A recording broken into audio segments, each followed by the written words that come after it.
നമസ്കാരം. നമ്മുടെ പ്രതിരോധ രംഗത്തെ നിർണായകമായ ഒരു ചുവടുവെപ്പായിരുന്നു ഇന്ത്യ അടുത്തിടെ വിജയകരമായി പരീക്ഷിച്ച 30 കിലോ വാട്ടിൻ്റെ ലേസർ വെപ്പൺ. ആന്ധ്രാപ്രദേശിലെ കുർണൂളിൽ സ്ഥിതി ചെയ്യുന്ന നാഷണൽ ഓപ്പൺ എയർ റേഞ്ചിലായിരുന്നു പരീക്ഷണം. ഈ ഒരു പരീക്ഷണത്തോടുകൂടി അമേരിക്ക, റഷ്യ, ചൈന എന്നീ രാജ്യങ്ങൾക്ക് ശേഷം ഏറ്റവും ശക്തമായ ലേസർ വെപ്പൺ ഉപയോഗിക്കുന്ന രാജ്യം എന്ന ഖ്യാതി ഇന്ത്യ നേടുകയായിരുന്നു. എന്നാൽ ഈ വികസിപ്പിച്ചതൊന്നും ഒന്നുമല്ല, ഇനി വരാൻ പോകുന്നത് ഇതിൻ്റെ 10 ഇരട്ടി ശേഷിയുള്ള ഒരായുധമാണ്. അതിൻ്റെ പണിപ്പുരയിലാണ് നമ്മുടെ ഇന്ത്യ. ലേസർ ആയുധങ്ങളെക്കുറിച്ചുള്ള വിശദാംശങ്ങൾ നമുക്ക് പരിശോധിക്കാം.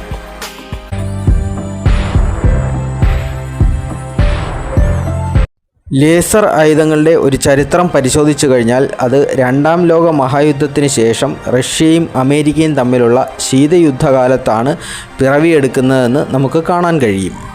എങ്കിലും ഇത്തരത്തിലുള്ള ഒരാശയം ആദ്യം ഉടലെടുക്കുന്നത് തന്നെ H.G. വെൽസിൻ്റെ വാർ ഓഫ് ദ വേൾഡ്സ് എന്ന ബുക്കിൽ നിന്നാണ്. 1895 കാലഘട്ടങ്ങളിൽ രചിച്ച ഒരു പുസ്തകം. ഒരുപക്ഷെ കാലത്തിന് മുൻപേ സഞ്ചരിച്ച പുസ്തകമെന്നൊക്കെ പറയാം.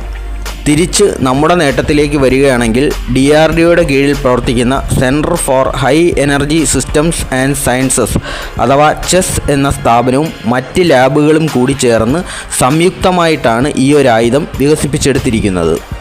5 കിലോ വാട്ട് വീതമുള്ള 6 ലേസർ യൂണിറ്റുകൾ ഒരുമിച്ച് പ്രവർത്തിച്ചാണ് 30 കിലോ വാട്ടിൻ്റെ ഒരു single high energy laser beam പുറപ്പെടുവിക്കുന്നത്. 360 ഡിഗ്രിയിൽ ഇലക്ട്രോ ഒപ്റ്റിക്കലും ഇൻഫ്രാറെഡ് സെൻസറുകളും ഘടിപ്പിച്ചതുകൊണ്ട് തന്നെ 5 കിലോമീറ്റർ റേഞ്ചിൽ വരുന്ന ഏതൊരു ഡ്രോണിനെയും ഇതിന് നിഷ്പ്രയാസം ന്യൂട്രലൈസ് ചെയ്യാൻ സാധിക്കും.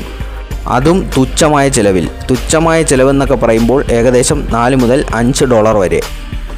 ഇതൊക്കെ വെറുമൊരു തുടക്കം മാത്രമാണ് എന്നാണ് DRDOയുടെ chairman doctor Sameer V. Kamath പറയുന്നത്. കാരണം ഇനി സമീപ ഭാവിയിൽ തന്നെ വരാൻ പോകുന്നത് 50 കിലോ വാട്ടിൻ്റെയും 100 കിലോ വാട്ടിൻ്റെയും 200 കിലോ വാട്ടിൻ്റെയും സ്വപ്നതുല്യമായ 300 കിലോ വാട്ടിൻ്റെയും ഒക്കെ ലേസർ ആയുധങ്ങളാണ്. ലോകത്തിലെ ഏറ്റവും ശക്തമായ ലേസർ ആയുധം ഉള്ളത് അമേരിക്കയുടെ കൈവശമാണ്. അവരുടെ കൈവശം നിലവിൽ 500 കിലോ വാട്ടിൻ്റെ വരെ ആയുധങ്ങളുണ്ട്. നമ്മൾ വികസിപ്പിച്ചുകൊണ്ടിരിക്കുന്ന 300 കിലോ വാട്ടിൻ്റെ ലേസർ ആയുധത്തിന് സൂര്യ എന്നാണ് പേരിട്ടിരിക്കുന്നത്. 2027 തന്നെ ഇതിൻ്റെ നിർമ്മാണം പൂർത്തീകരിക്കാൻ കഴിയുമെന്നാണ് പ്രതീക്ഷിക്കുന്നത്. 20 കിലോമീറ്റർ ചുറ്റളവിൽ വരുന്ന ശത്രുവിൻ്റെ ഏതൊരായുധവും, അത് മിസൈലായിക്കോട്ടെ, വിമാനമായിക്കോട്ടെ, ഡ്രോൺ ആയിക്കോട്ടെ, എന്തു തന്നെയായാലും ഈ ലേസർ വെപ്പണിന് തകർക്കാൻ കഴിയുമെന്നാണ് പറയപ്പെടുന്നത്.